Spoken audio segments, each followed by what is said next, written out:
Hindi na papatulan ng tagapagsalita ng Philippine Coast Guard na si Commodore J. Tariela ang imbitasyong friendly debate ni Senador Rodante Marcoleta. Alamin kung bakit sa Politico Update ng ating kasamang si Hannah T. Walang rason para kay Commodore J. Tariela patulan ang hamon ni Senator Rodante Marcoleta na friendly debate. Mas maigi kasi para sa senador na magdebate na lang daw silang dalawa kahit na nag-offer na si Tariela dalhin ang senador sa isang mission flight Pakalayaan Island Group. Patumbakan. Para sa isang friendly debate. Bago pa yung pagpunta doon.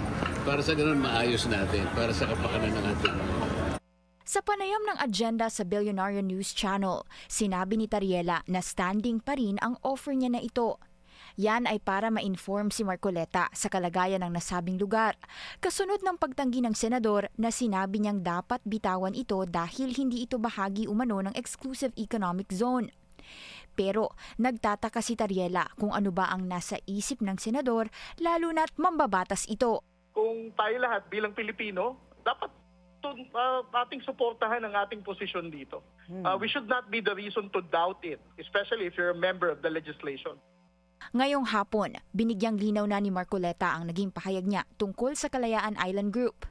Anya, hindi raw ito simpleng issue lang na lumaki dahil nagkaroon daw ng misconception sa pagitan ng West Philippine Sea at ng Exclusive Economic Zone. Ang kanyang punto, may ilang features sa Kalayaan Island Group na lagpas na raw sa 200 nautical miles kaya nasa labas na raw ng EEZ. Dagdag pa ng senador, naging malawak ang batikos matapos daw makisawsaw sa issue ang ilang individual, kabilang ang dating Justice Antonio Carpio at isang propesor at umabot pa sa paratang na siya raw ay pro-China o traidor na mariin niyang itinanggi. Tinutukan pa ni Marcoleta ang isang resolusyon sa plenaryo na kumokondena sa public statements ng China.